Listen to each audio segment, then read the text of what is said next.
There were times I plotted killing my father, thinking of committing murder. He went to a Diddy party? So he says that he'd been invited to a white party. Yes, Puff Daddy. You're walking down the street and you walk past someone.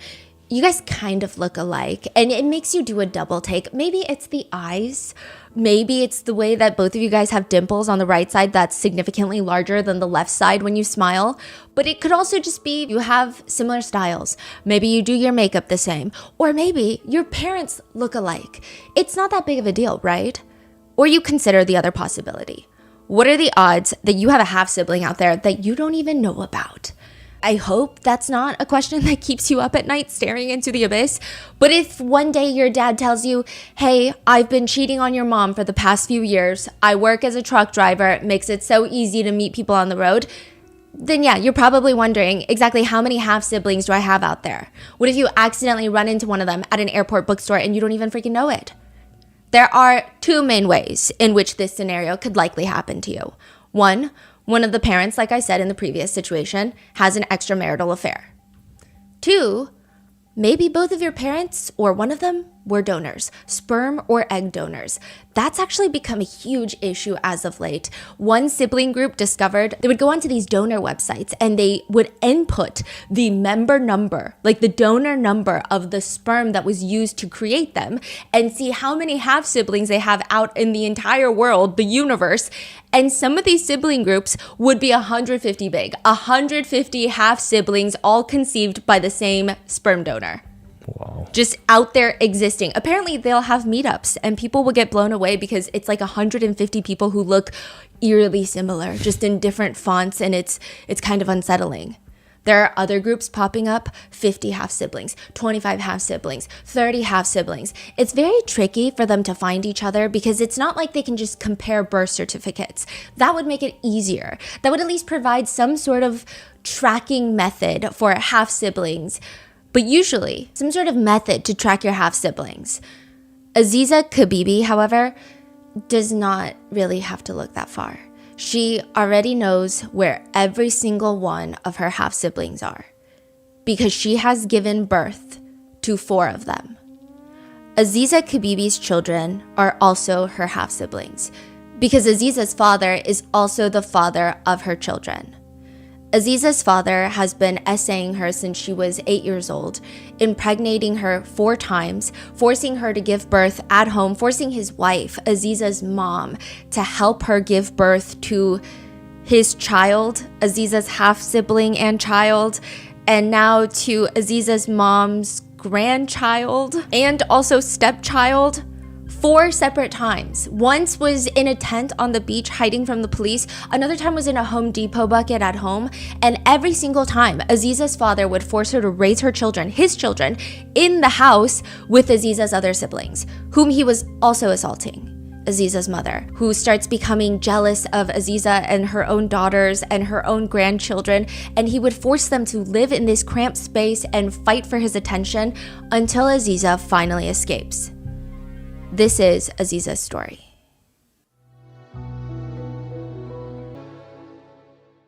So you're 15 when you're pregnant for the first time. Did you know that you were about to give birth? I did not know I was having labor pains. What it felt like was I was having menstrual cramps, very mild. And then I felt like I needed to use the bathroom. My family, we lived in one room in the house that we were renovating at the time, and everyone was in that one room asleep on the mattresses on the floor. Got up in the middle of the night to go outside of the room. We didn't have any working plumbing or toilets, so we were using the bathroom on Home Depot buckets. Went and sat on the bucket thinking that I had to defecate, thinking that I had to go to do a number 2. And I started pushing, not thinking that what I was feeling were actually labor pains. And as I was pushing, trying to go, water splashed from between my legs all across the floor. And I screamed out for my mom. She came running out and she grabbed me. Then she screamed for my dad. He came running out and he looked between my legs and he said, "Her head is right there. Aziza, do not push." So they carried me back into the room, By that time, the commotion had woken up my siblings and the dogs. I remember hearing them barking. And my father just kept telling me, do not push, she's coming too fast. And I'm there laying on the mattress and I'm doing my best to try to hold her in, but my body was not cooperating. And I ended up pushing unwillingly, and my baby just shot out of me, and my father caught her. So he said that I had torn because she came so fast. By that time, I was only 16. I got pregnant when I was 15, but by the time I had my daughter, I was 16. And my body just hadn't matured enough. So I tore. My breasts were not developed enough to breastfeed her. So when the milk started coming in, I was extremely engorged. I didn't have nipples to feed her. So it was a whole thing. But looking at her, looking at this baby that came from me, I fell in love with her. She had these big, beautiful, round saucer eyes. And once all of the commotion settled down, my parents and my siblings went back to sleep. I just stayed up with her and just looked at her, and I fell in love, and I cried, and I thought about what got me to that point. And even though it was rooted in a whole lot of trauma and pain, I felt like, wow, finally now there's somebody to love me. When you had your first baby, did everyone in the family know that this was also your father's child? None of my extended family knew. So my mom knew, yes, my siblings knew. Even before I got pregnant, my father told my brothers and sisters that he was keeping me and I was not allowed to have a boyfriend, and they had to watch me and tell him whenever, if anybody ever tried to talk to me. So yes, they knew by this time. And it was just something that was accepted. Did anything change after you had your first child? I would say yes. Well, most definitely yes. I wouldn't just say it. Most definitely yes. I already felt a sense of purpose, I guess, because my father weaponized my brothers and sisters. He told me that, specifically my sisters, he told me that if I did not tell what he was doing to me, if I didn't fight him, then he would not molest my siblings. That didn't last for very long, but for a good 4 to 5 years, my father did not touch my sisters. I kind of had a sense of purpose where I accepted that this was the sacrifice. Whatever suffering I was going through was a sacrifice that I made in order to keep them safe. But then after I had my daughter, that definitely increased because now I was her mom, and I was determined not to do to her what my mother did to me, and that was essentially to do nothing. The other thing that changed was my relationship with my mom. Now that my daughter was here and my father had kind of labeled her royal blue blood, right? He put her up on a pedestal. Then my mom became jealous. My father believed in hitting his children for discipline. He would not hit my daughter at all. He completely got rid of that whole belief system with her, but he was still beating my siblings. He was still beating me. And I think that created some animosity in my mother. So that was something else that changed. My relationship with my mother was already strained, but it had kind of reached this kind of plateau of this is just the life that we're living, and I accepted it to a certain degree. But it definitely changed even more after I had my daughter, because then she started expressing more animosity. The abuse starts when you're 8 years old. Yes. Before you're 8, can you walk us through the family setup and what your life was like up until the abuse starts? So I could go back to as far as I remember, is what I remember, which actually is pretty young. My parents met when they were teenagers in high school. My dad was 18 and my mom was 17 when they had me. Then they got married. So as far as my memories are concerned, we lived in the attic of my grandmother's house. When my mom got pregnant with my first sister, but third child, we moved downstairs to a small apartment that was connected to the house, but it was bigger than living up in the attic. Our life, I remember a very happy childhood. Yes, as I said before, my father believed in punishing, his children by beating them. So I definitely remember him beating me when I was little if I misbehaved.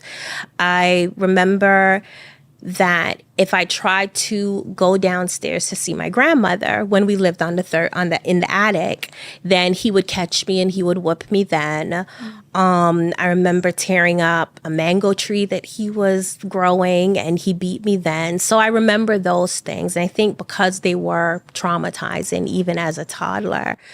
But then as I got older and we moved downstairs, I had a happy childhood as far as I could remember. I was allowed to play with my cousins. I was allowed to go visit my grandparents. And my father was very involved in our life. He was determined to give us experiences that I don't think were normal for Black children in Paterson, New Jersey. So I grew up going blueberry picking and going to visit the Statue of Liberty.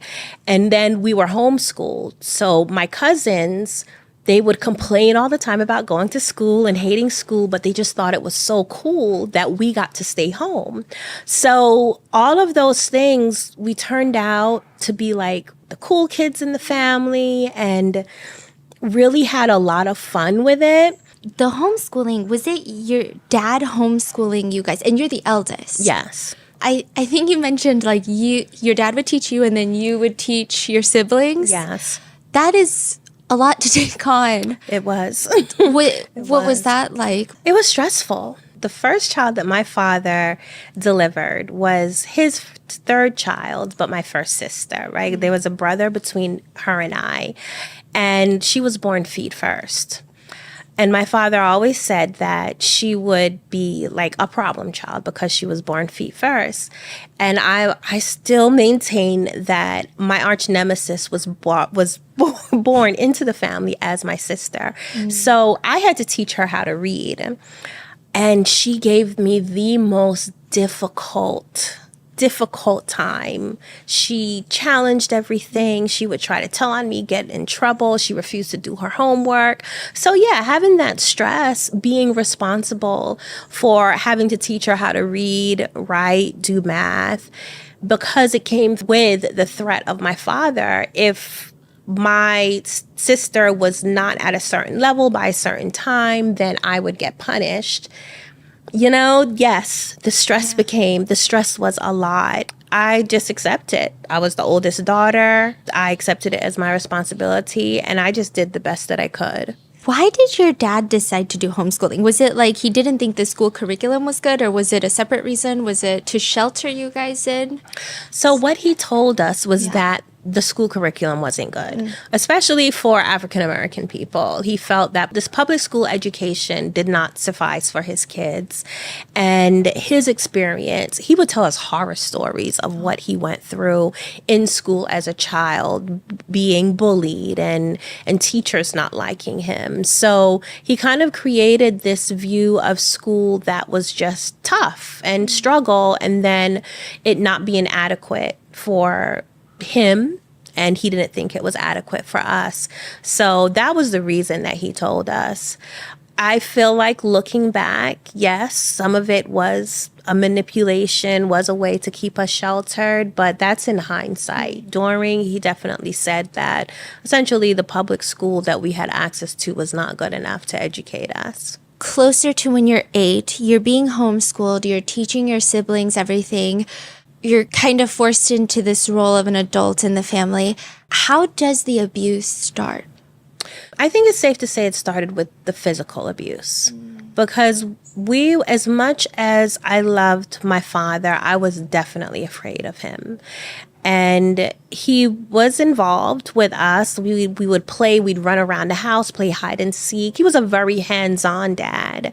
But when he got angry, he took it out on us. He would beat us with belts and take turns with the belt. He taught me algebra holding a kung fu slipper in his hand. So if I got the answer wrong, he would slap me with the kung fu slipper. But of course, at the time as a child, you just think, well, this is how your parents discipline you. So inclusive of him using corporal punishment, he also grounded us. So if you did something wrong, you couldn't watch TV, you got locked in your room, like all of these things. And even then it progressed to starving. So it's a little fast forward. I wasn't a teenager. I think I was about 13.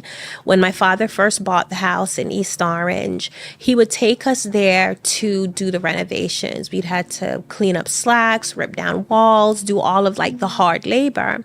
And we would have to, my brother and I would have to complete a certain amount of tasks by the end of the day. If we did not complete the tasks, the punishment was that we didn't get to eat. So he started to employ now these starvation methods in his child rearing. And I just feel like it got worse and worse from there. So I was already afraid of him. So by the time I'm 8 years old, you don't want mommy to tell daddy if he was acting up, because then you'd get a bad beating or get some kind of severe punishment. And usually the punishment just never fit the crime. Your mom, during all of this, she's more of like a quieter parent, like not as involved, or? No, she was definitely involved. She was there because even with the education was to align it with regular school. It was like my mom was kind of the teacher and my father was the principal. My father taught the hard subjects like algebra and any of the sciences and technology, but my mom focused more on the English and basic math. And she would check all of our work and give us our assignments. So they worked hand in hand. How did the molestation start? So one day my mom sent me to talk to my father in their bedroom, and he was commending me, which was rare. He told me that I had been being very responsible. He was proud of me. He was, as far as my schoolwork, my mom would grade our work, so I was getting A's according to her gold stars. And he just told me that he was very proud. And then he told me that he had to show me how to be a woman. And this is what all fathers did with their daughters. And then he took me in the back room, which was a closet area that separated our apartment from my grandmother's house. And he laid me down and he performed oral sex on me. You're 8, so you don't know what he's doing. Did you believe that this is something that normally happens because that's what he said, or did you have this? I had an icky feeling, right? I had an icky feeling because from what I understood and what I had been taught by my mom specifically was that no one was supposed to look at my private area. Right, no one was supposed to look at my private areas. Mommy to help clean, and daddy whenever something was wrong, right? Something was wrong because he was the person that kind of diagnosed sicknesses and gave us herbs and things like that. So for this behavior, I was uncomfortable. As his daughter, I can't protest. I can't argue against it. So it more felt like that. I did believe him. I believe that all dads did this with their daughters because he is who I got all of my information from and all of my knowledge from. So when this happened, yeah, I accepted it. However, while he was going down on me, I felt very scared. I didn't like the feeling. He asked me, do I like it?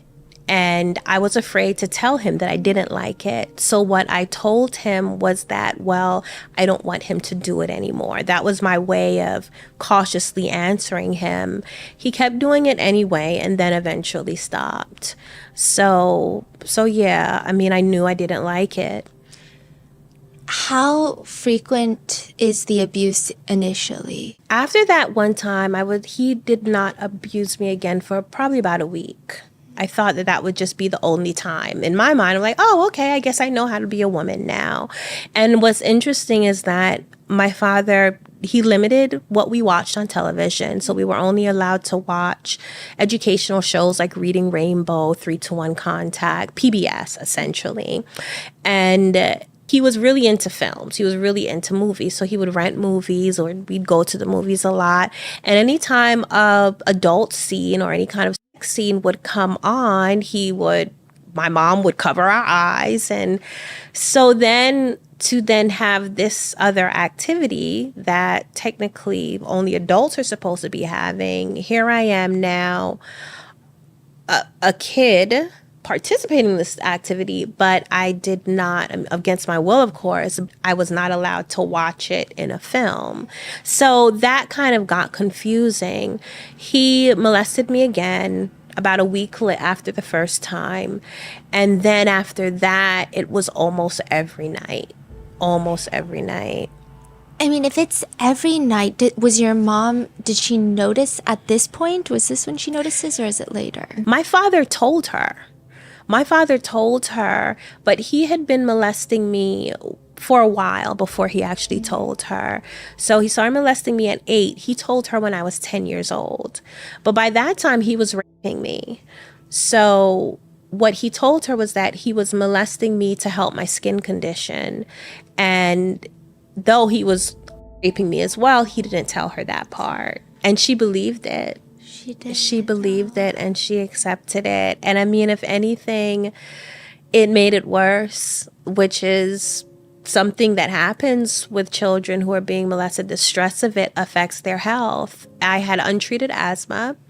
So even though my father considered himself this holistic herbalist guru, I was sick very often. I had really bad eczema. I had horrible allergies. Every summer I spent a lot of time in bed. But he at certain points, as the abuse got worse, I would be sick, barely breathing. He would molest or rape me, saying that this was getting rid of the negative energy that was causing me to be sick. So when he told my mother that, and she believed him, to a certain degree, I was like, well, I guess it makes sense for you to believe him, because at different times he was telling me the same thing. As the one suffering and experiencing it, no, I didn't believe that, because it certainly was not working. But she accepted it. Was there some sort of religious manipulation going on? Because I know he would tell you guys that he's the prophet. Is that around this time? Not for us, not for the kids. For my mom, I suspect that, and you're bringing up some things I probably should talk to her about, but I suspect that he was, because he has always been a spiritual person. He's always considered himself a spiritual person. And a lot of people in the community saw him as that as well. He would go to the local park and just have these talks about Black people in America, what their role is, and God coming and empowering Black people. And, so he had that whole perspective. Was your dad's choice to be a polygamist also connected to spirituality, or was it? I don't think so. When my father started practicing polygamy, it actually started with him just cheating on my mom. I don't know if between them, he just decided to switch and said it's easier to say, well, I'm practicing polygamy because Africans practice polygamy. It could have just been an excuse or a manipulation, but he actually started by just cheating on my mom. Was your mom open to polygamy, or? No, not in the beginning. I could feel the tension. I mean, I was young, but I could definitely feel the tension. I heard the arguments.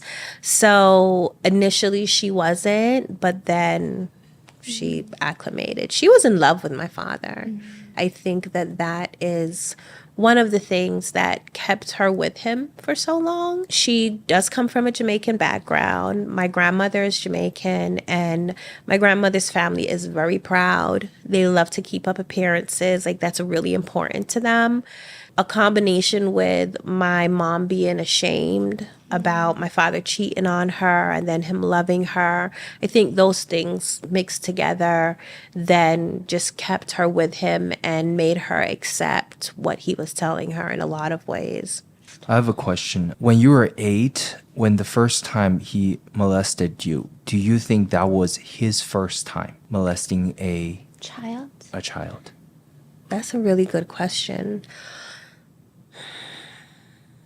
I'm going to say I think so.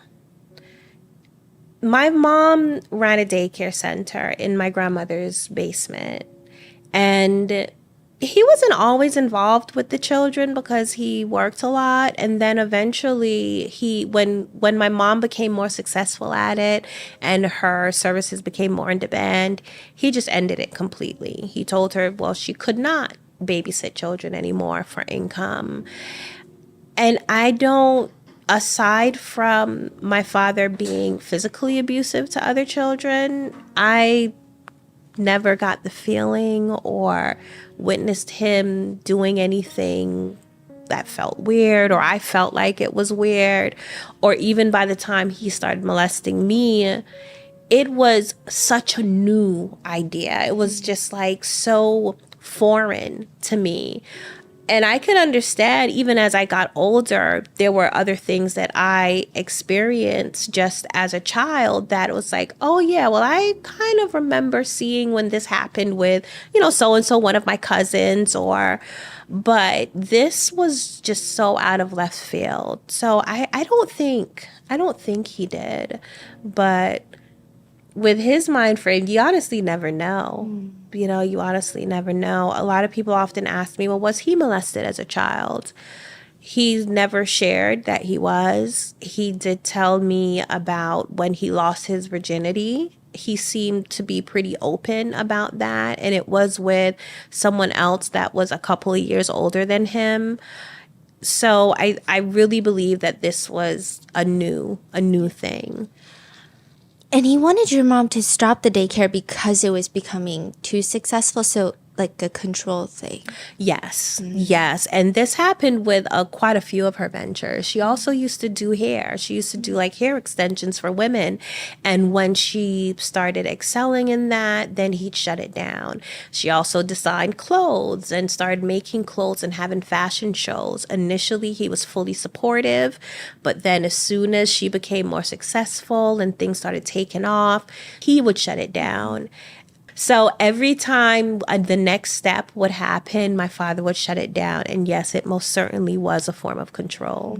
Meanwhile, he was invited to the Grammys. Yeah. Was he always in that line of work? Was he always directing for musicians? No, he started as an interior designer and cabinet maker for very wealthy people in New Jersey. And then he started his own company. And it was through that company is when he started meeting celebrities and producers.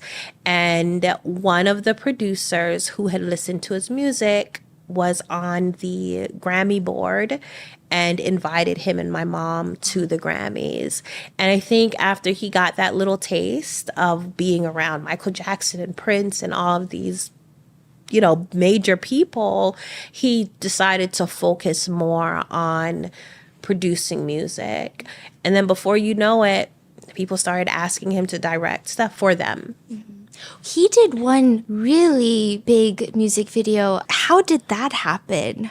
So that was in the 90s. It was Killing Me Softly by the Fugees. And he met the Fugees, I think at a party or something. Our house had been struck by lightning and burned down. And through that transition, he met this guy who saw him building up the house and was impressed. And my father did what he normally did. He told him about all of his ideas and technology and really impressed this guy. And he said to the guy, told him that he wanted to introduce him to Wyclef Jean, who at the time had a music studio in East Orange. So he went, met with him, won him over with all of his ideas. Apparently they were about to start a new album. And then our house burned down, and he maintained the relationship with them until it got to the point he pitched them enough that they said, we want you to direct all of our music videos for our album. And Killing Me Softly was one of them. He went to a Diddy party? So he did. This was before, I guess, Diddy was super successful. This was late 90s.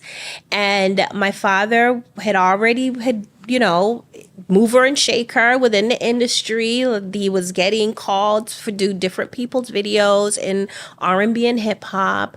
And one day he comes home and he says that he'd been invited to a white party.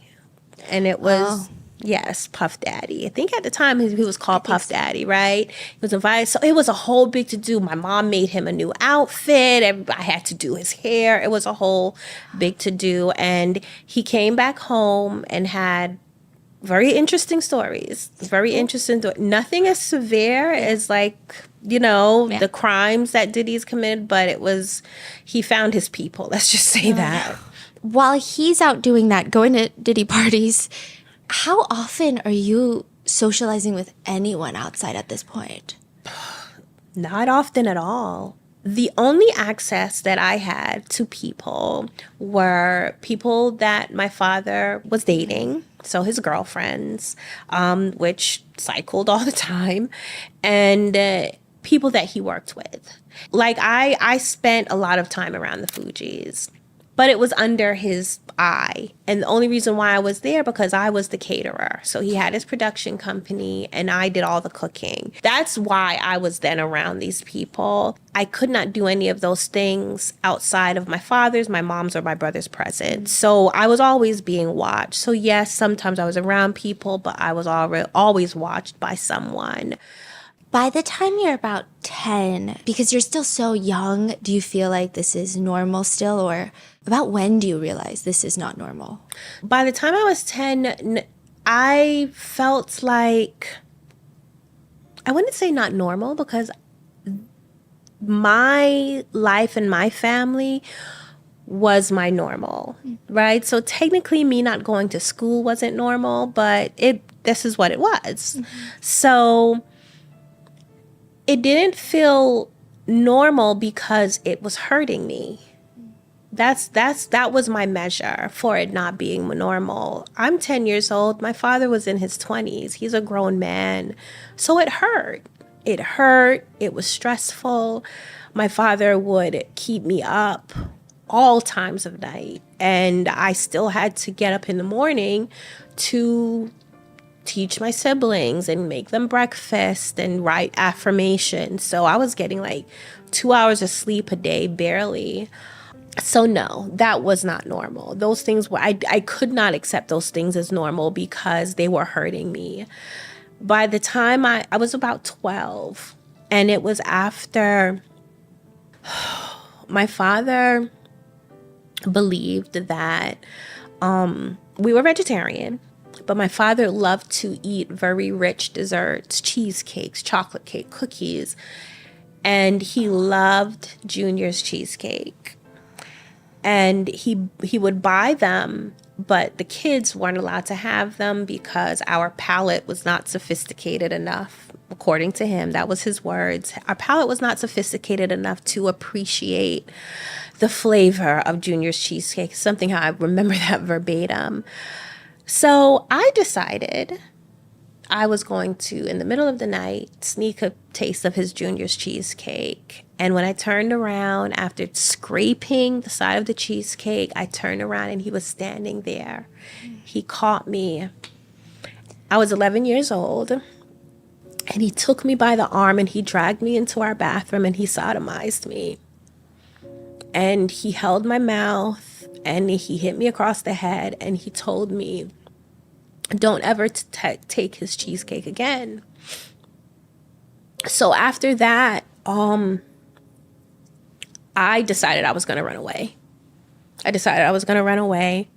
It took some time I didn't actually make an attempt until I was 12 years old.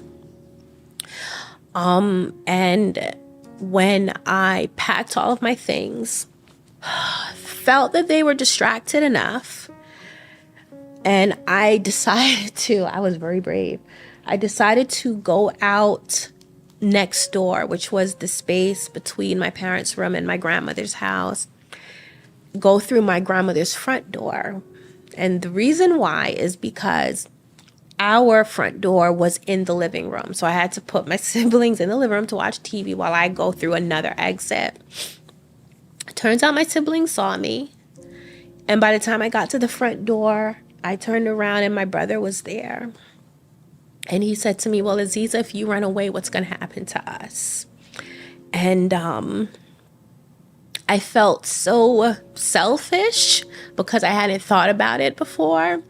I just knew that I needed to leave. But then it was just, if Daddy was to find out that Aziza was gone, he would definitely blame my siblings because they had already been tasked with having to watch me and making sure I didn't talk to people. So I knew that the consequences of me leaving was going to impact them greatly. Plus, by then, because I did start questioning my father and what he was doing, he had already started telling me that, well, if I did not fight back or I didn't tell anyone, then he wouldn't touch my sister. So those kind of manipulations and grooming tactics was already in place. But I felt like, how could I not have thought about what would happen if I was to leave? So I didn't. I turned around, I begged my sister specifically, who I knew would tell on me, not to tell that I tried to run away. And we continued as normal. That's a lot of responsibility and guilt for when you're 11. Yeah. Did you ever feel like it's unfair that only you were carrying that? I wouldn't say I isolated that specifically as unfair. I felt that everything was unfair. I felt that the housework that I had to do was unfair. I felt that the fact that I got in trouble more than anybody was unfair. I loved fairy tales. One thing my father would let us do, he would take us to the library and he had to approve all the books that we read. I started to find different versions of Cinderella, the African version, the Asian version, the Russian version, like all of these different versions of Cinderella. I felt like it was me, I felt like I was this girl who had all of this responsibility and was being bullied. And then plus also my mom started blaming me for what my father was doing to me. She told me that I stole her husband because even though he had all of these other girlfriends, she could not compete with a child because she was not a child and my father liked children. So I am the only one who was capable of taking her husband. So our relationship was strained by then. And I started acting out at different points. I was not bathing, taking care of my hair, wearing dirty clothes. That was my way of trying to be less appealing to my father. My dad liked pretty girls. He definitely had a type. So to try to deter him from abusing me, I was like, well, maybe if I'm ugly, then he won't abuse me.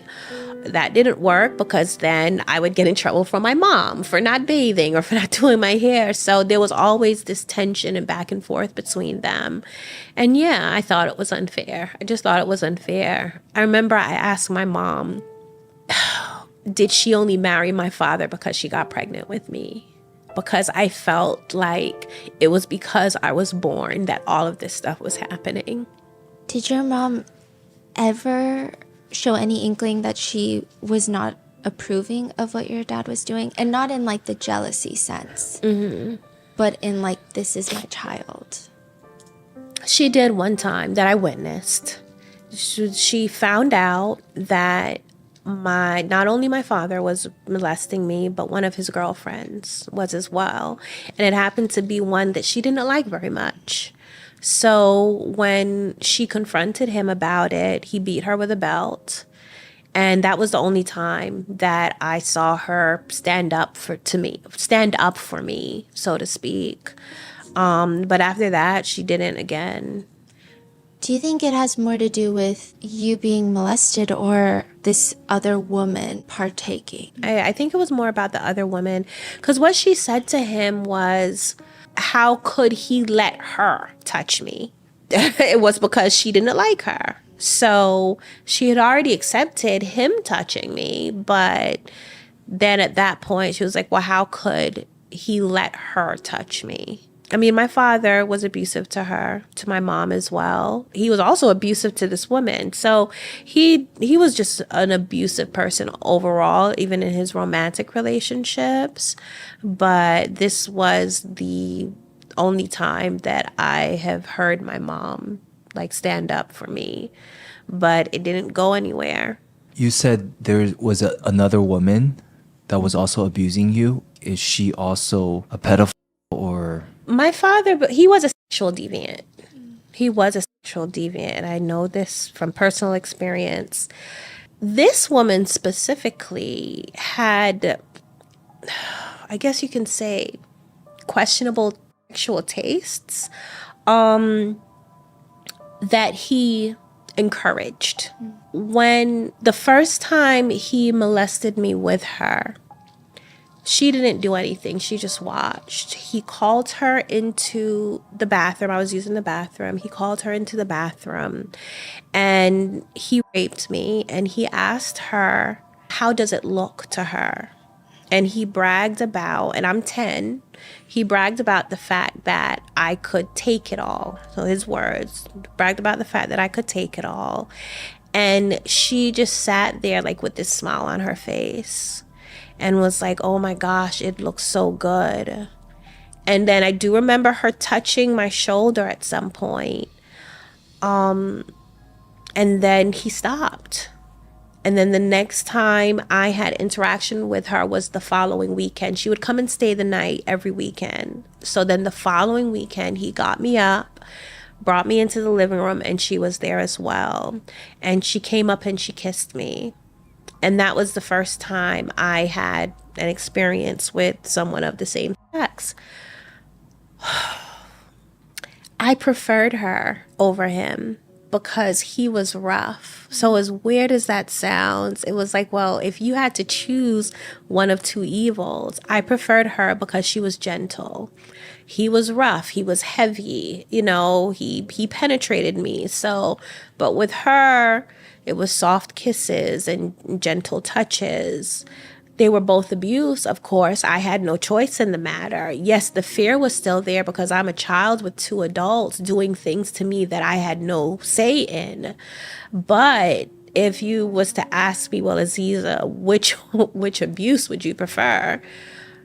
Definitely her. And that's what it was like. It was like having that confusion and conflict to say, well, I am in this situation where I have no power, but who do I choose? As if I was given a choice, well, which one do I prefer? Which abuse do I prefer? Then it was definitely her. How long was she abusing you for? Up until I got pregnant with my daughter. While all of this is happening, at 13, your dad wants you guys to stop studying? Yes. Did align with the fact that we were renovating the house.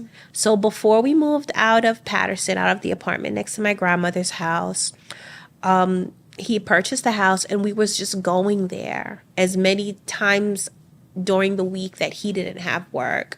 So because he wanted to focus on this, he just comes into, it was my brother and I was in our bedroom and he just came and said, no more schoolwork. No more schoolwork. Y'all don't need to do any schoolwork. We're just focusing on building the house. Then he came with the threats. If he caught us doing schoolwork, then there would be consequences. If I could not teach my younger siblings anymore, there would be consequences. So the reason that he gave us was because we was working on the house, but I don't believe that that was the real reason. By the time we moved into the house, and the reason why we ended up moving into the house before it was finished, it was long from finished, is because there were things happening on my mom's side of the family, which is where we lived. And they seemed to be more, what can I say? They were questioning a lot of things. There was a huge argument between my mom's brother and my father. He pulled a gun out on him. So there was just more tension and more tension.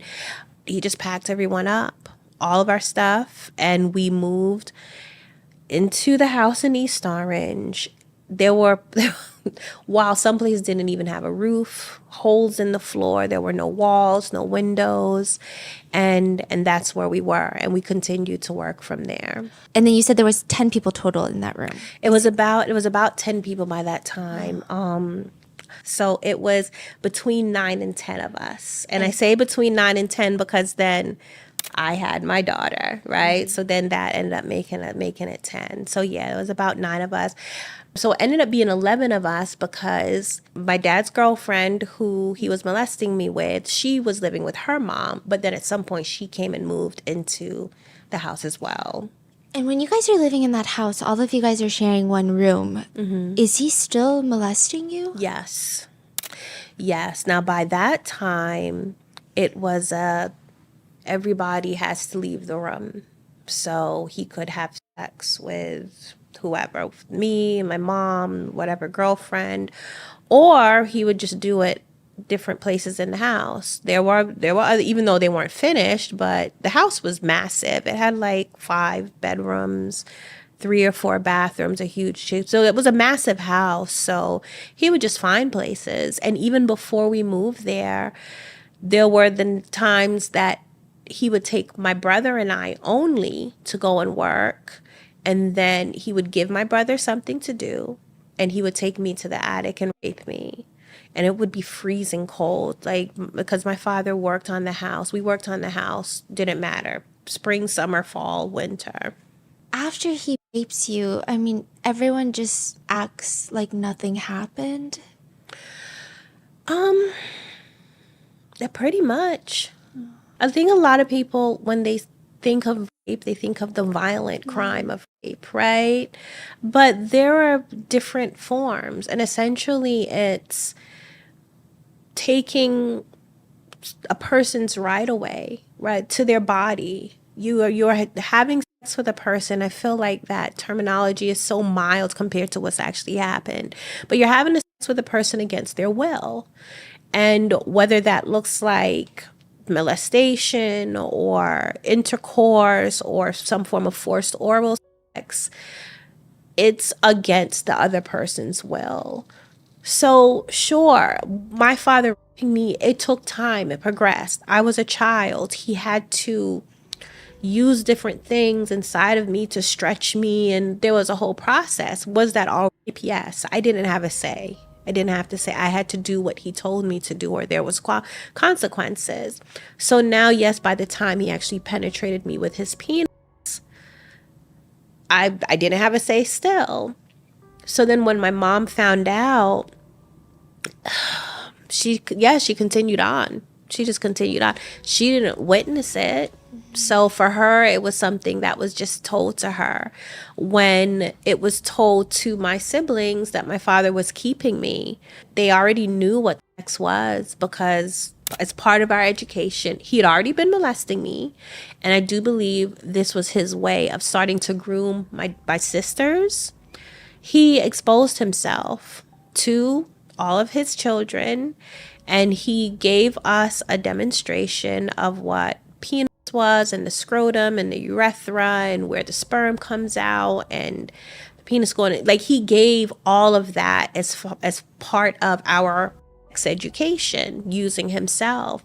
He also practiced on Saturdays, and here's the thing. He went in and out of different religious belief systems. He chose to, as his form of celebration, on the Sabbath day we rested, but we did it in the nude. So the entire family walked around the house naked. During this time, no, he was not molesting my sisters, but he was getting every opportunity to molest me. And I believe that he used that as a way to get everyone more comfortable with the idea of being nude around each other. Anytime he delivered his children, everyone had to get naked so we could greet the child in our birthday suit. So, he would come up with these philosophies that seemed to make sense, I guess. But looking back, I was like, all of this was just preparing everyone for this very sordid lifestyle that he ended up having. And your book is phenomenal. And it's so fascinating how you're able to write where I was going through so many emotions. And there's this one part where you talk about how your dad is on the toilet and he would bring your mother in and go through his philosophies. Was that something that you guys had to do frequently, or? Yes, way too frequently. Way too frequently. When you think about being triggered by smells, my father on the toilet, and my brother and I would talk about it. My brother, who was no longer with us, him and I were very close. We were only born like a year and a half apart. And we would despise when Daddy would call us into the bathroom for a lecture while he was sitting on the toilet. It was just it was a horrible thing. And sometimes he would have my mom in there for hours. And we only had one bathroom. This was while we still lived in Patterson in the apartment. So no one could use the bathroom until he finished. So I'm laughing now, but it was... He was very outraged. He was outrageous in a couple of ways, in quite a few ways. When did you know you were pregnant? I missed 2 periods. The first one, I didn't really pay much attention to. My periods weren't irregular, but it was not normal for me to miss a period. And now I don't know. Maybe I was pregnant then, but just too young to carry the pregnancy. But yeah, after the first month, I missed my period. And then when it didn't come the second month, I said something to my mom. And that's when she thought, she was like, I might be pregnant. And then she went and said something to my dad. What was your mom's reaction? Was it indifferent? Yeah, I would say indifferent. She didn't seem like she was upset, or I think by then the abuse and her knowing about it had been gone on for so long. I don't think she would have to expect that I'd get pregnant eventually. And I don't know what conversations her and my dad had about it. And what was your dad's reaction? My dad he was a little difficult to read. I felt like initially he didn't really believe that I was pregnant. So he didn't have much to say. I remember standing there and my mom told him that she thinks I'm pregnant. And then he was like, oh, well, we'll see. Maybe for him, 2 missed periods wasn't enough. But then morning sickness set in, and it set in bad. And he completely accepted it. And then the next time I saw that he really had a reaction was because his girlfriend, she was living with us at the time, brought up the possibility of the baby having deformities because we were close relatives. And he had a very strong reaction. He got really angry. He yelled at her and he was like, what the F are you talking about? And she got scared, and then she says she read at some point that if 2 family members had a child together, then the baby would come out deformed. And aside from just walking away angry, that was it. Then the rest of my pregnancy, he was a lot milder, I guess. He was still raping me, but by then I was so conditioned to it. It was just a regular thing. And I would say he was more gentle, But that's how he was with pregnant women. Whenever my mom got pregnant, for the most part, he treated her the best. He did not hit her. He has beaten her when she was pregnant before, and she did lose the pregnancy. But it wasn't a common thing. Like, we knew that if you were pregnant, it pretty much protected you from his abuse, his physical abuse. So he was very catering. He made sure that I had whatever I wanted to eat. He, gave me extra favor, I guess you can say, up until I gave birth. When he was so upset about his girlfriend bringing up the potential that your child would have complications, where was that anger coming from? Like, what do you think he was angry about? I think it was something that he didn't think about. I think my father considered himself the authority on everything. So it felt like he didn't think about it. And then for it to be something negative or that he deemed negative, I think that's what angered him. Like, he really felt like a little surprised by this theory, because I don't believe he really did any research or even thought about it much, the fact that I was pregnant or any of the circumstances, or it was just like, I was another one of his women that was pregnant. So when she brought up, I think it was a reality check for him, and that's why he got angry. You said that you're protected from your dad when you're pregnant. Did the jealousy from your mom get more intense at that point then? Or even from his girlfriends because of, what is the dynamic when someone is pregnant between the others? So my experience with my mom when I was pregnant, she was just as caring, I guess you can say, as my dad.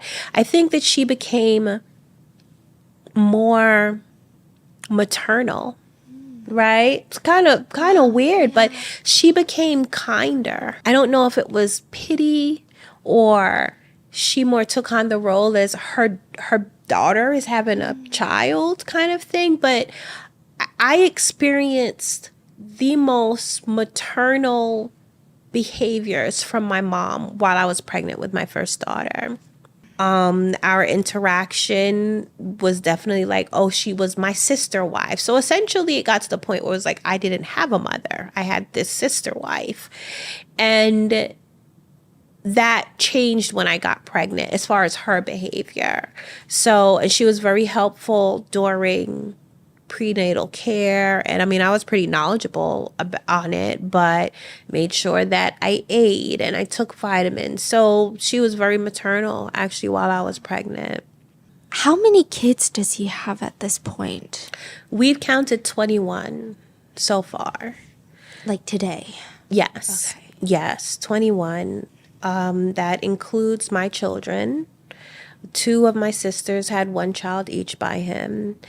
And any of the women that he has had, some of them reached out to us as recently as maybe it was before COVID they reached out. But there is a very good possibility that there's more. But so far we have knowledge of, he's had 21 children. He was always threatening you that if you didn't comply, he would abuse your sisters. Mm-hmm. But then you realize that he is already starting that abuse. When did you realize? So it was before we officially moved into the house. I came out of the house. We were there working. It happened to be one of the times that one of my younger sisters came with us. It was my arch nemesis, the third child, but my first sister. And they were by the truck, and I saw him kiss her on her lips in a very romantic way, and he touched her. And they both looked at me, and she looked at me as she got caught, they were caught. And my father yelled at me and was like, "What are you doing? What are you doing here? Go back inside." And that's how I knew. And then after that, the next time was, since we only lived in one room, so now, this is all during the moving process, and then we move, into the house, since we lived in one room, then one of the times my father sent everybody out and kept that sister there. So then that's how we knew. Yeah, did you and your sister ever talk about it at that time?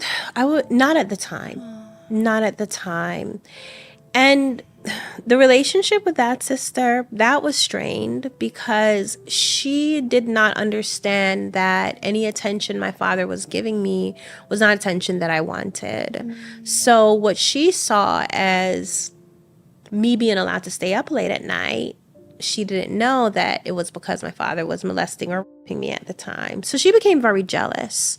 She didn't understand that my father taking me places with him, she just saw it as Aziza gets to go out and gets to go with daddy all the time. But he was taking me and abusing me in the car. So when she learned that he was molesting me, I think her immature mind thought, well, I want daddy's attention too. So she would do things like get undressed and walk around him and sit on his lap. And I think that was her way of just trying to get attention from him, because her understanding was, well, this is how you get attention from daddy, using sex or sexuality.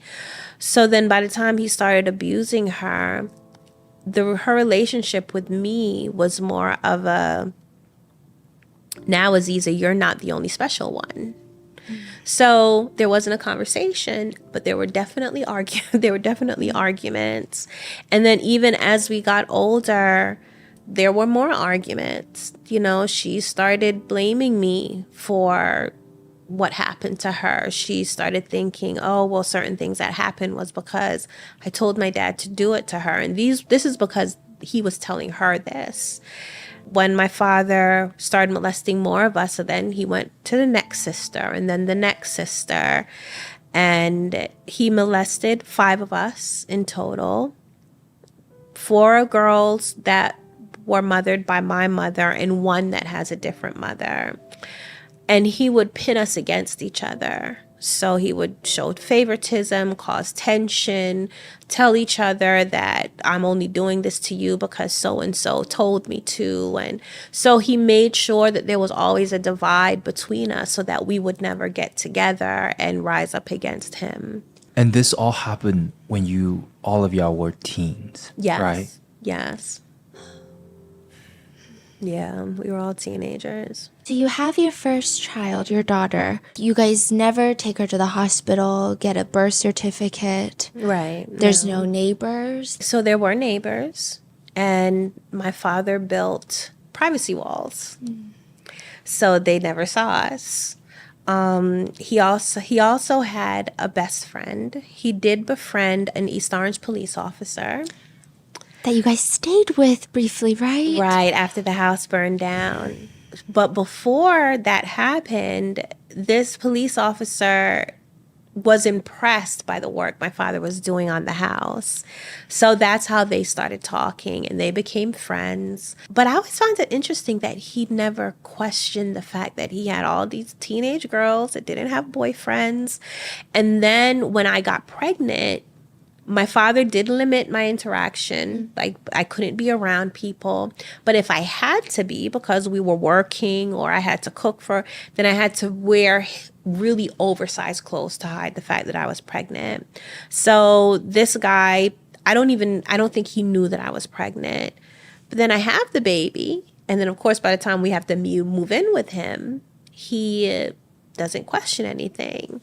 So in my mind, he was not an option to tell. He could not be an ally because he was my father's best friend. So I find out later on through my father's other friend, because this person actually died recently, passed away. He actually did suspect something and said something to my father's other friend. So I was like, so all this time you suspected? But then all you did was tell some other friend, Right. and that's it? Like it was gossip. Like it was gossip. And I learned also that there was more family that lived in East Orange that had seen me pregnant, suspected, had conversations, gossiped, never said or did anything. So You know, these things don't happen with people not knowing anything. A lot of people see things and they suspect, they just don't do anything about it. Can you tell us about your dad's obsession with the pure bloodline? Oof. As I said before, my father was really into African culture. And that extended back to African royalty and connected to European royalty. So I don't believe he thought about this before I got pregnant. But I think because he was such a researcher, I mean, we had books upon books upon books, like everywhere. He was always reading and watching a lot of National Geographic. I think that he made the connection between what he saw as far as like Tutankhamun and Nefertiti and Cleopatra and the fact that they inbred to keep the bloodline pure. He used it to justify what he was doing after I got pregnant. So after my daughter was born, she did not have health defects that we could see, like his girlfriend said. That solidified it. Then his whole philosophy was, yes, he now has to continue to breed me to create these special blue blood children that would repopulate the earth after the human race was destroyed. And that he was ordained by God to do that. I don't know if he believed that himself or it was just an excuse to justify. I don't know. I never had that conversation with him. But that is the philosophy. Then he continued. And then when he went further on in abusing my sisters, and then one sister got pregnant, that was the lecture, constant lecture. Like, these royal blue blood children are going to repopulate the earth. Nobody really believed it, right? By that time, it was not my priority to believe it. I was desensitized. I was trying to make sure he did not touch my daughter. I was trying to survive throughout the day from getting punched in the face or worse. So he was already threatening our lives if we were to say anything. So it was really about just making it through the day unscathed. Because I know that a lot of people have very complicated emotions and relationships with conceiving a child through rape. Mm-hmm. Did you ever have those complicated feelings or no? No. I saw my baby. That was it. I just saw her. I saw love. I saw a part of me. So no, I didn't. And sometimes I feel bad because I get a lot of people reaching out to me saying that, well, how can you look at her and not see the trauma? Or how do you look at any of your children and not see the trauma? And I'm like, because I accept them for them as individuals.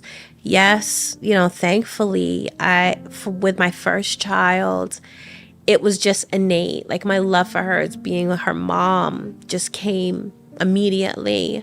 Though with my son, not my third pregnancy, it was actually my fourth pregnancy because I lost a child. But my third child, my father was physically abusive. So that whole you being pregnant protected you went out the window with that pregnancy. My father beat me. He threatened me. One time he beat me so bad that I blacked out. And that was a very stressful pregnancy. Why? Was it just like a time thing that he just decided I think there were a couple of things that were happening. By then, he lost his standing in the music industry, in the video directed industry. A lot of people in the industry, he started being blackballed. He wasn't getting much work. So he had his own stresses. But then I did read somewhere that you'll find more tension between a pregnant woman and the father of her child if who she's carrying is a boy. Because of the extra testosterone, apparently the father picks that up and there's just more tension between them. I don't know if that had anything to do with it, but my father's whole attitude while I was pregnant with my son was completely opposite of my other pregnancies. So So he delivered all my 4 children that were fathered by him, 3 of them at home, and the 4th one actually on a beach in Florida. Oh. Yeah, in a tent. So I tried to take an opportunity to get away. I was always looking for some form of crack, in the structure. And my son, who was malnourished, woke up with seizures one morning. I didn't know that's what they were. I thought he was like dying and coming back to life. My father would not allow me to go outside with him. This was the most I had been isolated. And he also limited me feeding him. I had to finish all of my work in the house before I was allowed to feed my son. Why? This was the new thing that my father adopted. My father would sometimes target one person in the family and make everyone else be against them. So I was the person at the time. So after I had my son, it was like my sisters didn't really talk to me because if you were caught talking to me, then you'd get in trouble with daddy. So at some point, my son gets very sick. He wakes up this one day, he starts having seizures. My father was not home. My brother convinced my mom to let him take me to the hospital, me and the baby to the hospital. We go, and I was given all of these forms that, this is all new to me. But when I noticed that they were asking for my son's father and my father, I decided to take a risk and put my father's name as both of them, hoping that would be like, hey, I need help. So it did. It raised a red flag, but not enough. My father comes back home, gets into the hospital, curses out the medical unit, all the doctors. He starts telling them how they're trying to experiment on his son, all of this stuff, threatens me, threatens the life of my siblings at home. And eventually social services was called in. They take my children out of my parents' custody, but they leave my other siblings there. So now all of my children are in the hospital with me. At the same time, my father's still threatening me. He's talking to the caseworker as well. So there's just like all of this confusion. Long story short, my kids end up in foster care. It was a blessing in disguise. My father rapes me again through all of this. So the whole time, even though now it seems like I have access to somebody that might help, unfortunately, where we were living, it was very racist and very biased. So I tried to reach out for help the best way that I could without putting my father on, but my caseworker was not receptive. At the end of the day, my father is even more abusive. Now he's beating me. I got black eyes all the time. At the same time, I had to adhere to these different programs from social services to get my children back. Through that, I get pregnant again. I'm close to now my due date. End up in the hospital because it's mandated by social services that I have to get prenatal care. So this is the first time I've ever gotten prenatal care. However, my father's taken me to all of my visits. He's still in control. The abuse is still going on. There was one time he sends my sister to go with me, and it turns out I'm in labor. I don't know I'm in labor, of course, because I don't have labor. My pains are not bad at all. My sister saw me talking to the nurse, and I was getting ready to ask for help, tell her my situation. My father calls, and my sister tells my father that I was about to tell the nurse what he'd been doing. So he decides to come and get me and says, I'm going to take you away from anybody, from any help that you think that you can possibly get. I'm taking you to another state, and I'm going to deliver the baby there. So that's how we ended up in Florida on a campsite, and he delivered my child in a tent.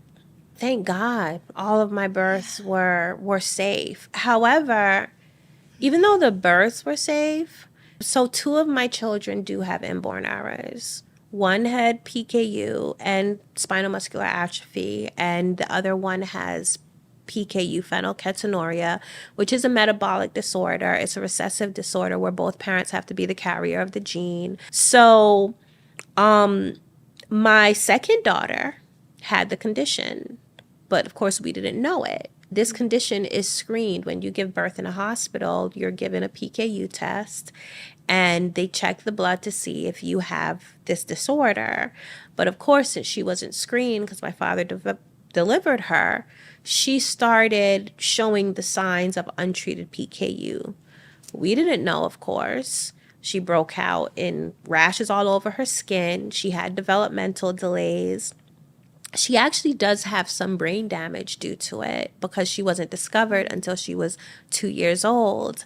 But my father said that the reason why she was breaking out is because my milk was poison and my negative energy. So he always blamed me. He always blamed me. And it wasn't until she went into foster care and was tested at the hospital did they find out.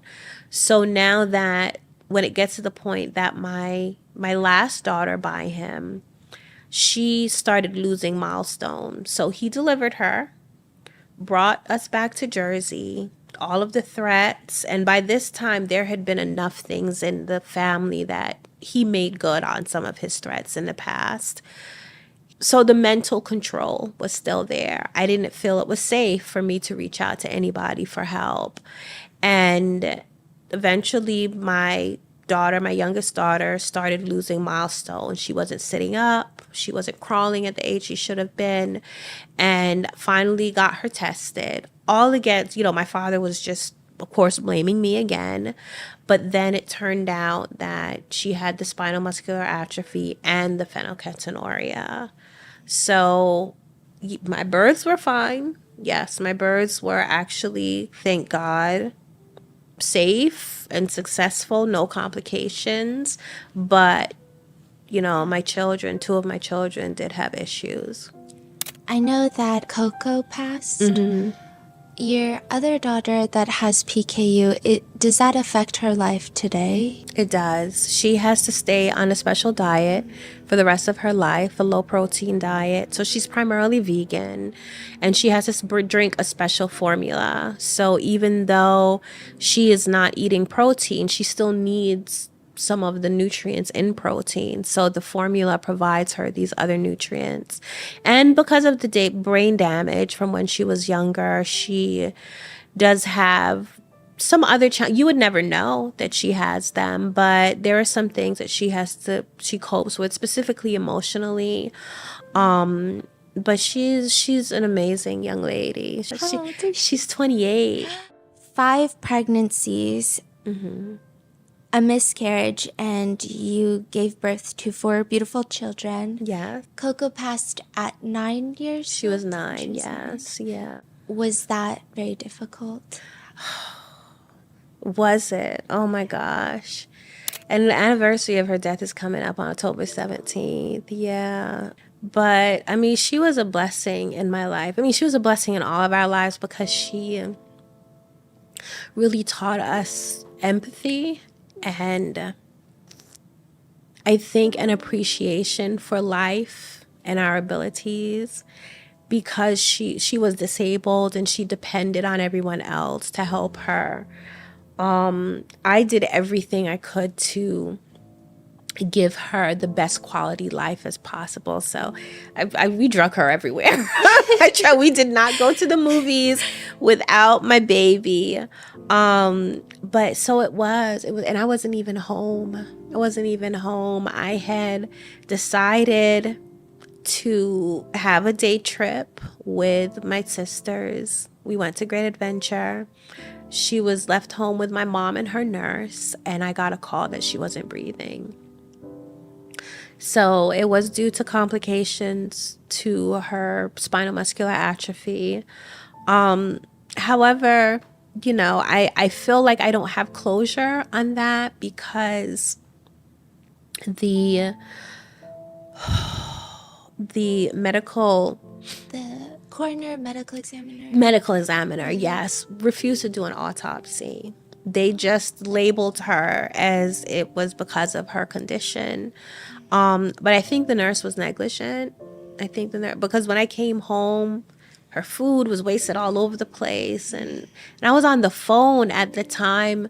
Her and the nurse and my mom were panicking, and the nurse didn't know how to open the oxygen tank. And this was after I spent the day before with her, making sure she knew everything. So I'm like, I don't know what happened. And the nursing agency took all of the notes. Like, there was just a lot of questionable things. So I feel like I'm still working on having a sense of closure for that, because I think that, well, she wouldn't still be here with us. The doctors, I feel like every couple of years they gave me a new date. They didn't think she was going to live past 2 years old. Then 2-year-old birthday, they told me she wasn't going to live past 5. So it was progressing. She made it all the way to 9, which I'm thankful for. But I think she would have made it a little longer, had I stayed home that day. And so I carry a little guilt about that. What was her favorite thing to do? Watch scary movies. Really? If you can believe it. Yeah, she loved to watch horror movies. This one movie specifically called The Messenger. And she would actually be scared. Like, you should see it in her face. She'd be scared. But she loved to watch it. That and Justin Bieber. She loved Justin Bieber. Same. Yeah, like, join the club. But, yeah, that was pretty much, and of course, be here with Mom. I was her favorite person. I was her favorite person. Was she always like the baby of the family? She was, but she acted like she was the oldest. She loved to give orders. Yeah. She definitely loved to give orders, and she expected everyone to be at her beck and call. I love that. So, yeah, she was the sweetest thing. Oh my gosh. What is your relationship like with your children?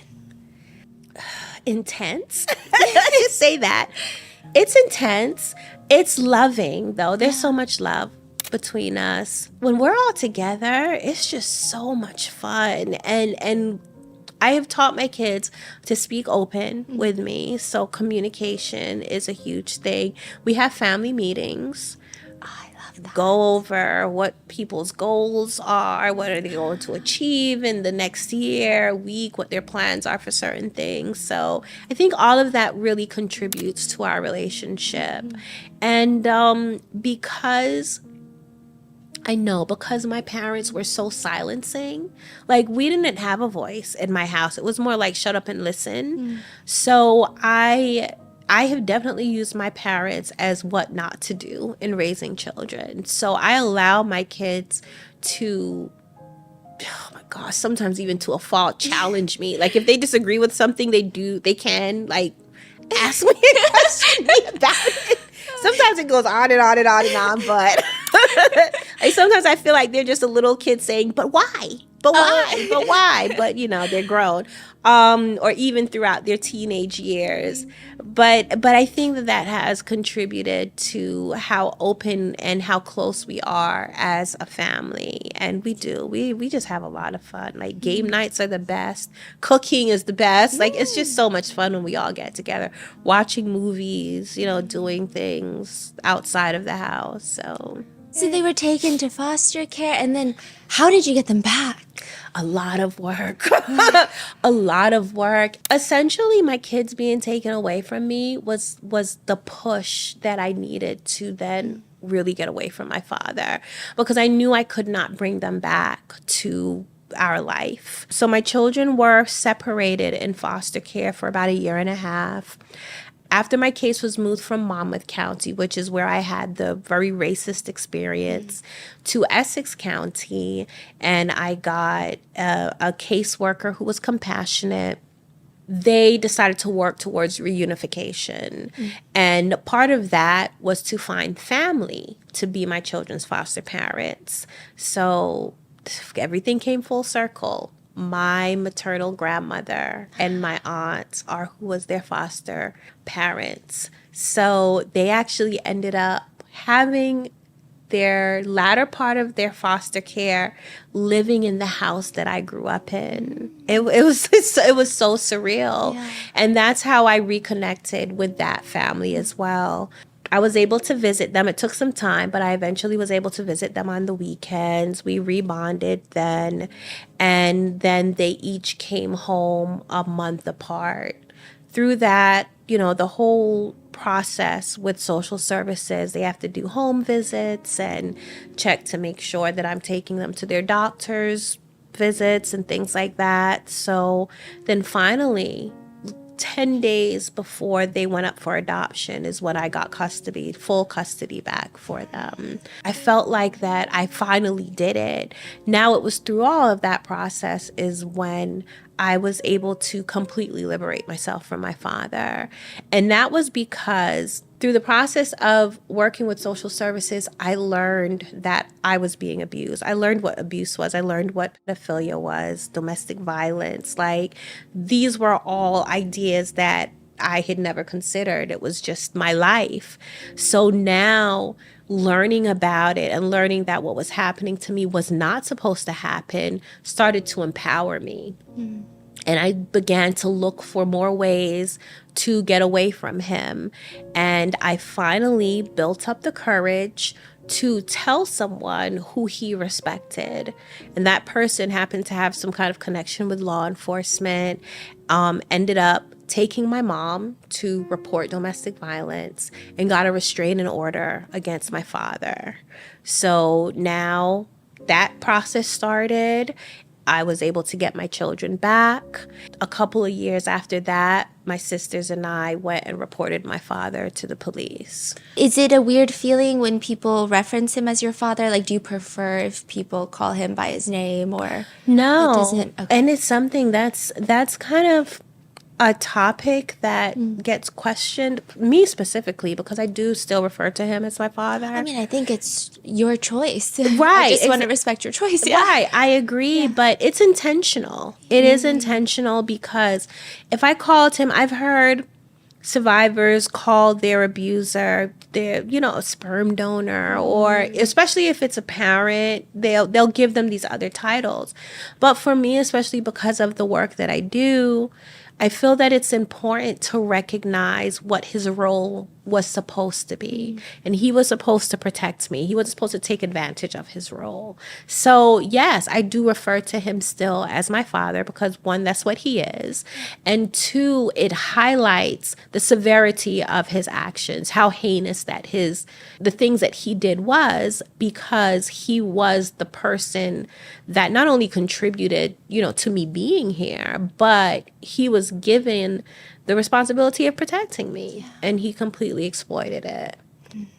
Tell us about the day you leave. Escape. I think it's not the day that I escaped. So it was triggered. Now here I am, all of these ideas, all of these things happening in my head, already told this other person who actually was his friend or somebody that he really respected and revered, and was the first person he allowed me to speak to outside of his presence or anyone else's presence. So of course, that opportunity came, I took it. I begged this guy, I said, please do not tell him. If there is a way that you can help us without telling him, please, can you do it? This is all happening with in the space of a week. My father was around my younger sister, and he was about to take her into the room to rape her. She was pregnant with his child already. And something just flipped in me between the information, I had already started taking steps to get us away. All of these things just stirred something in me, and I went off. I just exploded on him. I called him all kinds of names, called him an asshole. And I also looked at my mom, and because she was there, and I was like, and how could you have let this go on all of this time? You're no better than him. And I just went off, and then I took my sister into the bedroom and locked the door. And by the next morning, my dad was gone. And then that's when the restraining order was put in. And so he did not respond because he was in shock. And I have learned now in my studies that this can happen. You'll have somebody that has been abused for so long that essentially they just break. And then because the abuser is so used to them being compliant and submissive, when they see them now get to a point where they are empowered or they're in challenging their authority, they're in shock. So that's what happened. And my father, he just sat down. He just sat down. He said nothing. He looked at my mom. My mom was dumbstruck. I don't know what conversation they had after I took my sister and locked the room door, but I know that that was the last time I saw him. Once I saw him in public in Jersey City, and then the next time I saw him was when I was testifying against him in court. How did your kids find out who their biological father was? My oldest daughter was 5. She was raised calling my father daddy. So she knew that was her father, but she didn't know I was her sister. So now when she went into foster care, she was getting these mixed messages. The social worker, the caseworker, told her that who she was calling daddy was really her grandfather. Still no information on me. Then when she got to my grandmother's house, my grandmother reiterated, doubled down on it. This was her grandfather. This was not her father.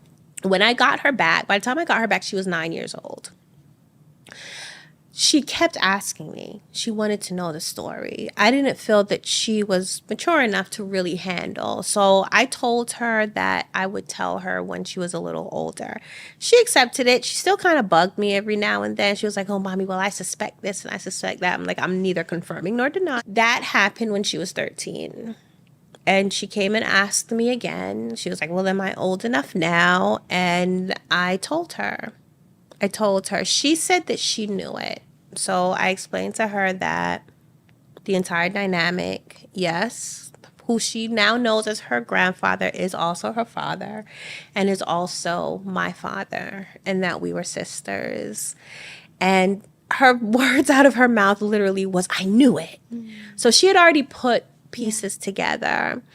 I told her at that time. I still waited to tell my other children. My daughter and I, we spoke about it. Clearly she was angry, but she wasn't physically upset, I guess, because it more felt like a confirmation of what she had already suspected. And she had come to terms with certain things by that time. But when I told my other children, they were upset. And the reason why I told them was because it was after Coco died, created a lot of turmoil between me and my sisters. And by that time, so many other things had happened. Like my sisters slept with by that time, he was my ex-husband. So, our relationship was already strained. Some of the negative seeds my dad planted had kind of come out, sprouted out. So there was just a lot going on by that time. And my kids didn't understand why. They didn't understand why there was so much arguing and so much blame and fingers being pointed. So I felt like it was time to tell them. My daughter, Moncho, my second daughter, she got very emotional. My son, he didn't really say anything, and he learned about it at the youngest age. I believe he was only 9 at the time. He was no, he couldn't have been 9 because Coco died. So he had to be about 11. And he just internalized. We've spoken about it over time. Like I said, my door is open for my kids to ask me any questions, any information. So they know a lot of the details. They know the emotional impacts. They understand the trauma through the work that we do with my organization. Of course, they are like the number one people to go to about that. They're experts on that. And it just required then for us we had to intentionally heal, because the reality of it and how it has affected our lives, it's a lot. It's a lot to deal with. How has it impacted their lives in society? Because I do think there is There's a lot of stigma and shame that could come, I guess, depending on the types of communities of relationships that involve incest. What has been their impact? Their, believe it or not, their friends have been really supportive. Yeah, their friends have been really supportive once their friends knew. And their friends, my daughter, my oldest daughter, started telling her friends before I became public about it. So she had the support from them. My son, I am hearing stuff now. We do family therapy, and he'll come up with some form, like some kind of story or experience where a girl, because I'm public and knows that he's a result of incest, told him that she wouldn't date him because of that. But he has no problem getting girls. So he's like, that's like, went right over his head. He was like, oh, well, your loss. So they're all very confident in their position. My second daughter, she is very much interested in the topic and incest as it's practiced in different cultures, and she does talk to me about it. So she's more curious in that way, but none of them have experience, well, except for this one incident from my son with this girl. They have not experienced any serious blowback. My oldest daughter will catch some comments under my videos, and she will go in. You tell us the comment, we will also go in. Now she will go in on people. So Okay, their good. confidence Yeah. levels, and they're very secure within themselves. They're very secure within themselves. They don't feel any form of shame because of it. They're just proud. Like, they are who they are. They're talented. They're communicative. They are witty as hell. Their sense of humors are crazy. But yeah, they don't feel any form of shame or shyness because of it. You end up escaping. And then a few years later, you guys turn your dad in. Right. And then there's a whole trial that you have to testify in. What was that like? It was nerve-wracking. Yeah. It was scary. It was scary because I knew I would have to see him again. It was nerve-wracking because the judicial system is not far from perfect. Oh my gosh, it's so far from perfect. My experience with the detective was scary. When we first reported and I had to give him my account, it was scary. And then when we got to the stage that the prosecutor, judges were being assigned to the case. Some of them was like, well, why did they wait so long? And incest is legal in New Jersey. So, so we got a lot of that. And it was like, we got to wait for another judge because we can't have a judge that has bias. So that process was strenuous. But the prosecutor, she was committed. She was dedicated. We had to prove a lot. I had to prove that my father was my father. I had to prove that my father was also my kid's father. I had to prove that he threatened my life. And then because incest is legal in New Jersey, specifically after you turn 18, you're considered consenting adult. The only way he could be charged with him abusing me after I turned 18 was if it was under violent circumstances. So he would have to be now violently raping me for him to be charged with any form of abuse. So that was just a lot. At the same time, I learned a lot. I learned a lot about the system. I learned a lot about the judicial system. So I'm grateful for that because now I am working to strengthen it, to make it easier for other victims and survivors to report. But the day that I had to testify in front of him, here I am thinking, oh, I'm this far on my healing journey. I'm confident. I have my kids back. I'm working. I'm getting an education. I was putting myself through college. As soon as I saw him, all of that disappeared. How old were you?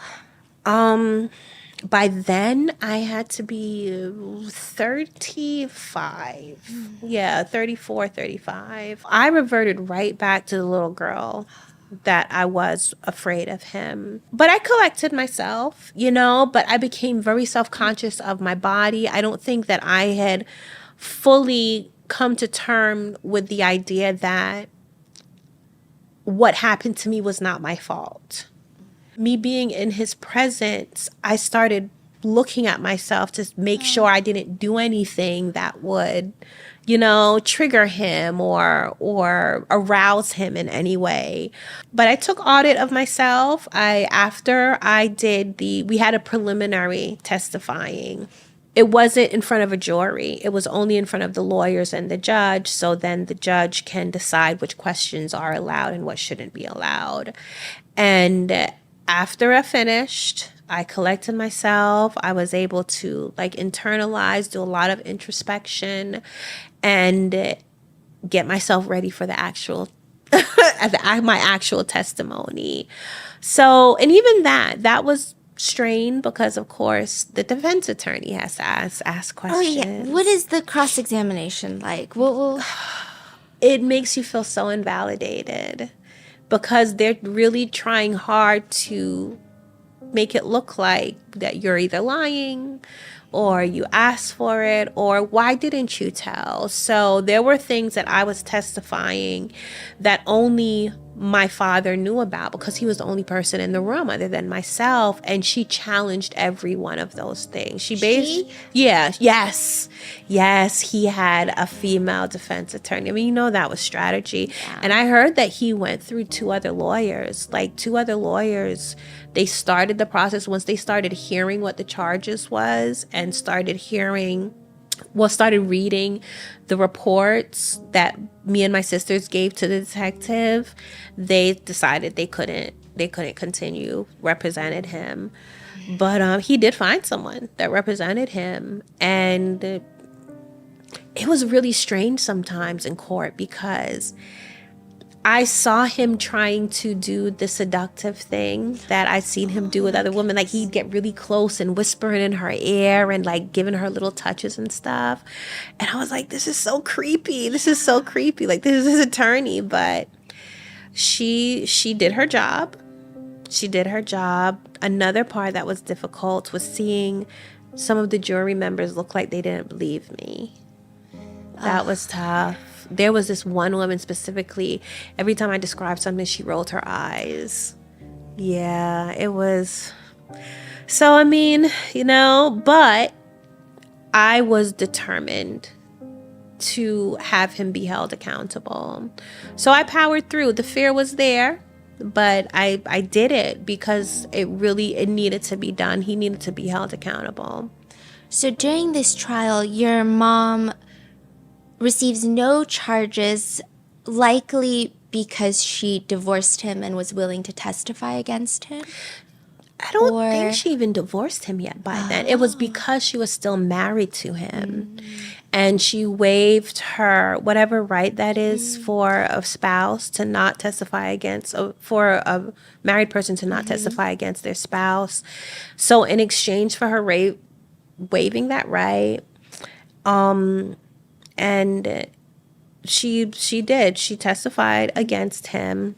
Her testifying, was there some sort of closure?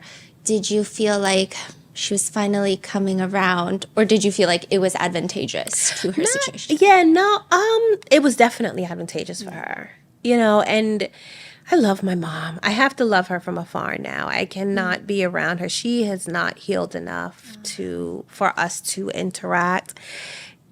Especially how she feels or how she responds to my children, that started to kind of surface again. Even after we got away from my dad, she was treating my children a lot differently from her other grandchildren. I believe her reasons for testifying there was a lot of selfishness involved. I think that she was protecting herself, but anybody would do that. I am pretty much 100% sure of that, is because when the day for his sentencing for the crimes he committed against me, my mom went on a cruise. She was not there to support. On a cruise? She went on a cruise, and I was like, Mommy, are you serious? So I just think there is still a lot of guilt that she has not dealt with, and this is her way by just not dealing with it to avoid it. So my relationship with her is kind of non-existent. I see her every now and then. I still communicate with her cordially, but as far as being in a real relationship with her, she's just not at the place. She's not at the place. There's a lot of things that I think that she has to come to terms with, take responsibility for, that she just hasn't yet. Do you think she should have been charged? That's very hard. That is a very hard question. I think I have different reasons for why I would say yes, but I also have different reasons for why I would say no. My reasons why I would say yes is because at the time, New Jersey law did not hold someone who witnessed abuse and did not report it accountable. Right? That has changed. I believe 2019 is when now they changed it. That has a negative impact on people reporting. As I said before, I found out later on there was a lot of people that suspected, saw things, and didn't report, but they could not have been held accountable legally at the time. So I do think that yes, she should have been held accountable. One, as an example to other people, like if you see something, you suspect something, you should say something. I think that it would have contributed to the efficacy of the system in general in protecting children and protecting abused people. At the same time, I would not want her to be charged because she was an abused woman. And she was severely abused. My father severely abused her. And I don't think that there are enough things in place to manage and support abused women, especially women that are abused in that way and have children that have been abused. So, her life was at risk. She feared for her life. Yes, because I know her and I was there and I witnessed and was on the receiving end of her selfishness. I could say, well, no, she should have been held accountable. But at the same time, as a professional, someone in this field, I think that she should have been shown grace and, if anything, been assigned some kind of counseling and support services so that she can make better decisions going forward. You started getting molested when you were 8. Mm-hmm. You finally testify when you're 35. How much of an impact do you think being Black in America played in that? A lot. I mean, one, my father used that, right? He used that to keep us oppressed. It's something to be oppressed within a system of oppression. So he used the fact that we were Black and people on the outside, the things that are put in the position to supposedly protect everyone, is not going to protect us because we're Black. Mm. So there was the fear of, well, I'm being abused by my father. That's a devil that I know. But then if I try to get away from him, then there's this whole other devil that I don't know that will abuse me as well. So he definitely used that. He educated his family on the social issues that Black people face. That created a fear of the outside world. It definitely did in me. I know it did in my mom. We felt like we could not reach out for help. Then there is the gender dynamics and gender biases. My father had friends. He had a friend that was a police officer, but that was his friend. And definitely for me, well, if my father is doing this, and this is how my father treats women, and this is how I was raised, this is how women are supposed to be treated, every man is treating women like this. I also heard his conversations in the music industry with all of his celebrity friends and music professional, how they really dehumanized women and over-sexualized and taken advantage of, video girls. And so all of those things, all of these social issues that we are facing today definitely has a deep impact on the smaller social systems, which are families. And I think abusers definitely take advantage of that. And I know before Essex County, you had really bad experiences talking to people, trying to get help. Mm-hmm. That was because you were Black. Is that something you think has been changing, or is that something that's still? We were in Monmouth County. Mm-hmm. I've only been there to go to the beach, so I don't know what the social systems are like personally. However, I have had women reach out to me and said it's the same. Oh. And they've shared their experiences with the systems down there, specifically dealing with domestic violence. They're like, look, if you are a Black woman, do not move to Monmouth County. Now, that could be taken as hearsay, but that's their experiences that they've taken with me. So I don't know. I don't think it's changed very much. But I do think some of that could be lack of education, meaning a lack of education for the social workers and the law enforcement. And because racism it's so ingrained in our society that I think even those people who aren't innately racist, because they are functioning within a racist system, they automatically are going to take advantage of the power that racism gives them.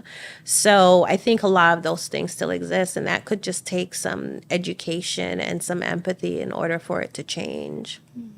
Being a victim of sex crimes in America is already difficult. Mm-hmm. Do you think being a victim who is also a person of color, does that add an extra level of difficulty in getting your voice heard, in authorities taking you seriously?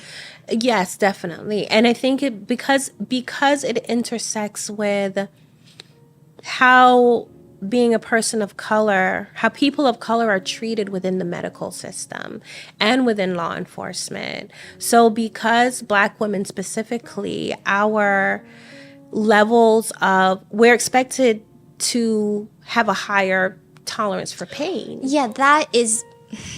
Right. So you have a woman who has experienced domestic violence, her injuries just aren't taken as seriously just because of that alone. So because the abuse intersects with all of these other things, and then with law enforcement, if they're already discriminating against people of color because we have been labeled as violent, right, then it's not so much of a big deal. So all of those things play a role. And that's why even when I do my speaking engagements, I have to bring up the cultural sensitivities that vary between different ethnicities and different races and different backgrounds. Even when you're dealing with a survivor, they may have things within their culture, their religion, that will prevent them from addressing certain things or saying certain things or being forthcoming with the information. And I think that the people that work within the systems that are supposed to help, support, and protect needs to be educated on all of these little elements and nuances. Yeah. Did you feel like you got support during testifying and during the trial? Yes, okay. Definitely. Okay, good. Definitely. Oh my gosh. Lisa Secretary, I tout her, listen, that prosecutor from Passaic County, when she was the assistant prosecutor, she was absolutely amazing. That whole prosecutor's office, they were so supportive. And he was sentenced to 90 years. 90 years total. Have you gone to visit him? No. But I plan to. I started the process by reaching out to some of his family, his sister and his brother. I was told that his brother is the only person on his list. Apparently, he has to create a list to decide who can come and visit him. And I would have to go through his brother to get me on the list. So that's a work in process, but I'm going to do it. And I'm going to do it for 2 reasons. And it's something, because the second reason I really just came to the conclusion of. Okay. So the first reason is, one, I want to pick his brain. I want to get as much information as far as his thinking, go more in depth, like ask him questions if he had been abused so I can get a clear answer, not have to speculate. As far as his different stages of when he decided to escalate from molestation to rape? How did he come up with these philosophies and these theories? I'd like to know if he is going to tell the truth, if he's grown, if he's changed, and possibly get some information that would help to bolster my work and create better programs that takes into account how abusers think and what methods of operation that they use to groom and to victimize people. And then the second reason, which is something that through my own introspection I've kind of come up with more recently, is that I really am curious to see how I would respond to him in that moment. Kind of looking back on the time that I saw him after years when I testified against him and seeing how I did not anticipate how I would respond, I would like to feel and experience, based on who I am now, where I have grown to, my life experiences, how would I respond being in his presence? Will there still be a little bit of fear there?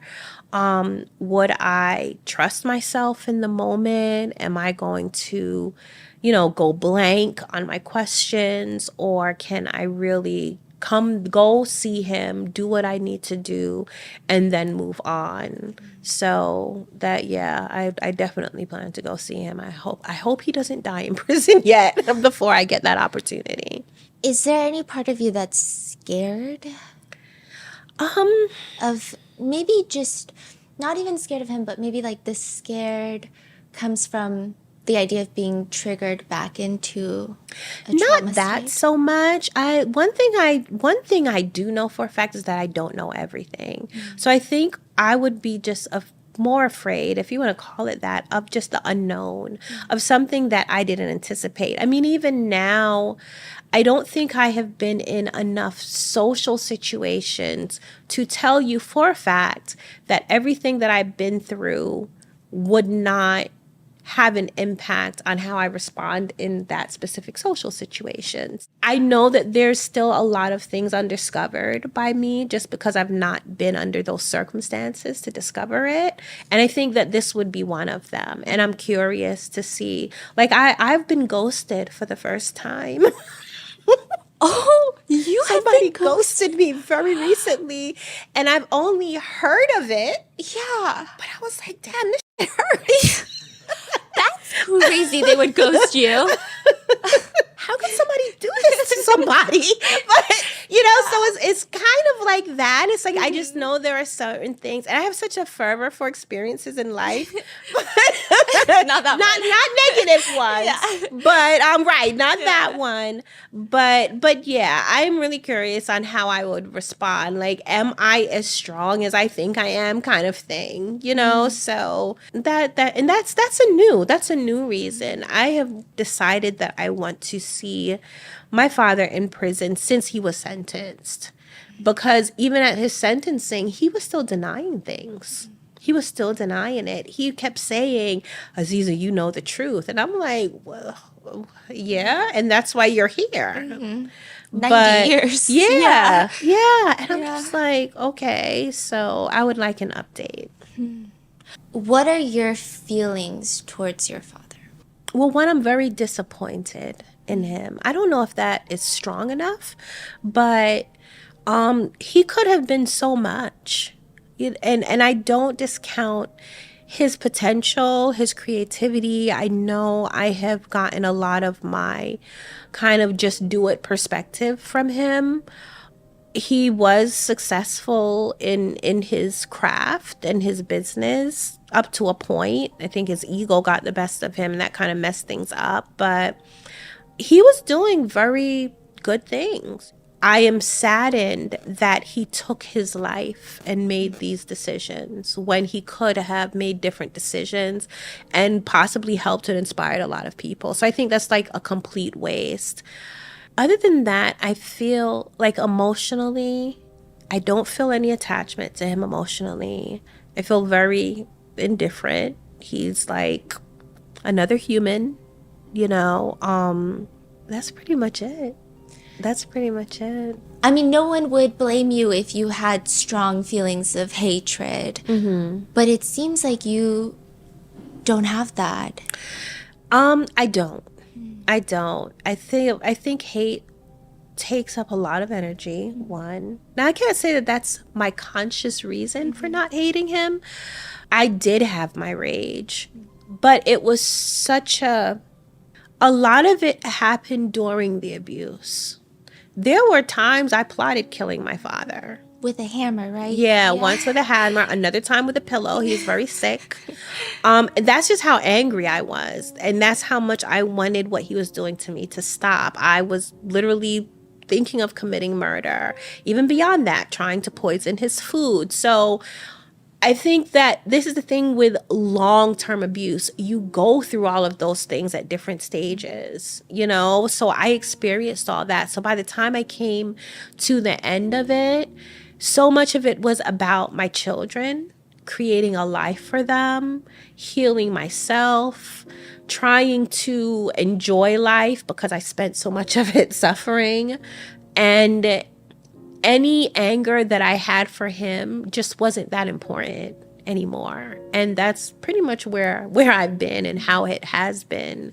It's just not important for me to be angry at him. But I did experience the anger at different times. I know it probably plateaued that time that I cursed him out, because there was so much stuff just came out, you know, in my head. And I think if I was a little more out of my mind at the time, I probably would have physically attacked him. But since then, yeah, no, I don't have any like moments of anger. Every now and then, when I have challenges with my kids, I think maybe I do get a little, that would be the only thing, because sometimes, though I don't want to dwell on the coulda, shoulda, wouldas, I have to acknowledge, like, it's hard not to acknowledge that my daughter would not have PKU had she not been born as a result of this situation, that my daughter who passed away didn't have SMA because of it. And any challenges that my kids have, the fact that they don't have a father, you know, and that they have to deal with everything that comes along with this situation. Yeah, that pisses me off sometimes. But it's not like a personal direct anger towards him. It's more just about the situation. And I do know that if I was to dwell on it, I would probably be miserable. Because there's nothing I can do to change it at this point. So I just do what I can do to change it or stop it from happening to other people. What is your relationship like with your siblings, specifically your sisters who also were abused? So right now, I'm only in communication with one. They do blame me. Yeah, they do blame me. You for what? One, I orchestrated for us to have a group therapy session, and I learned within that session that they felt that had I fought my father harder, then they would not have been abused. So they held me responsible. And the other was that my father did tell them, or had started this narrative, that he was abusing them because I told him to. So they was carrying that. And that affected our relationship going forward. And it got to the point that, yeah, no, we don't really speak. One sister I am still in communication with. We actually have, you know, we're pretty much in touch. We go out, we hang out, we do things, we talk on the phone. So yeah, but yeah, that's what it is. And then I have some of my little siblings that I speak to who have different moms, because even that, my relationship or our relationship with our mom also had an impact on our relationship with each other.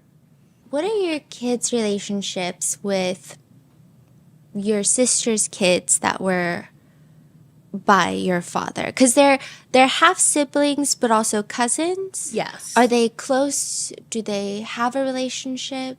There's 6 of them, right? So I have 4, and 2 of my sisters each have 1. One is completely disabled. He doesn't communicate. He has some very rare genetic disorder. So he communicated with us, and we were very close. At one point, he even lived with us.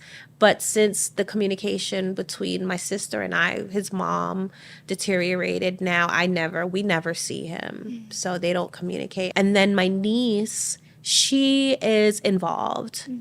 I would say they definitely have more sibling rivalries than like cousins.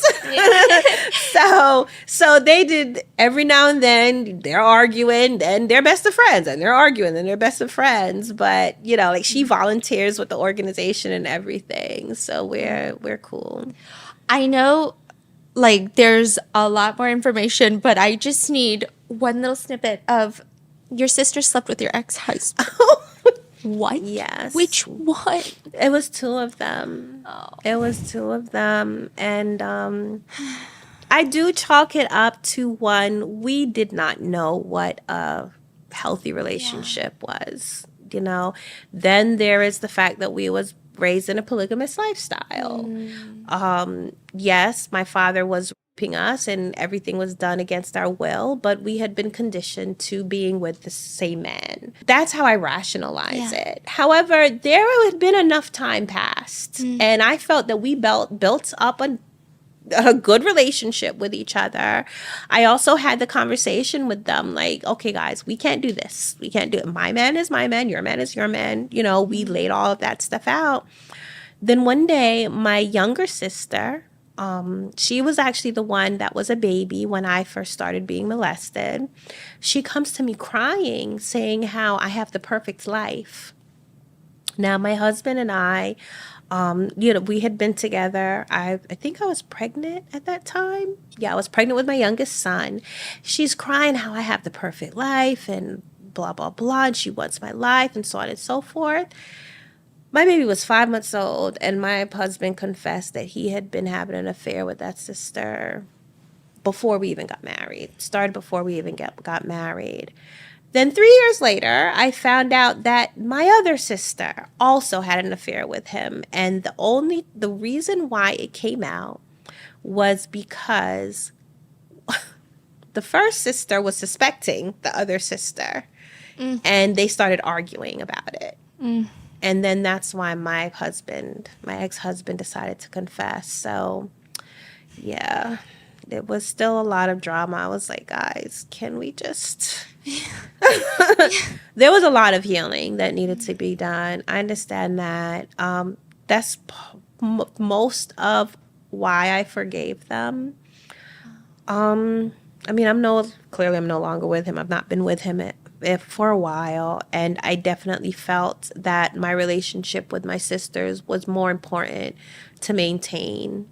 I was not ready to end my relationship with them over a man who was not going to be around anymore. So You mentioned in an article that when you go out with your kids, sometimes people will ask you as a joke, are you guys siblings? yes. And you guys have a good little giggle about it.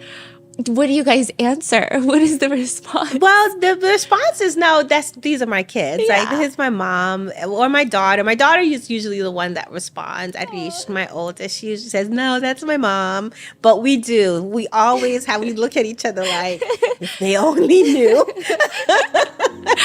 If they only knew. I just want to say, after this, I don't know how many hours of episode, I just want to say you are one of the best mother. When you Truly. walk in, it's like a bubble of compassion that you walk in with. I don't even know how to describe it. I just feel very safe around you. Really? And I'm usually very anxious. No, I don't even know how to put into words your energy. Your energy is crazy. Wow. Yeah. Thank you for Oh telling my gosh. me. And I think, I can only imagine that your kids are amazing. Okay, so they're all in their 20s now? Yeah, Except for my that. oldest is Yes. 31. Yeah. What are your kids doing? What are you focused on? So I'm focused on Precious Little Ladies Incorporated. Our mission is to end sexual abuse, gender-based violence, and incestuous abuse. All of my kids are involved in that. They are all involved in that. Some of them it's like an event basis, but others just on a daily basis. My oldest is the most involved. She loves to sing and write. I think she's still trying to find what she wants to do in life. So, but that's up to her. She's definitely a creative, but she's also an introvert. So, and then Monchelle, my second daughter, she also loves to write. I guess they all took after their mom that they love to write. She also helps with the organization.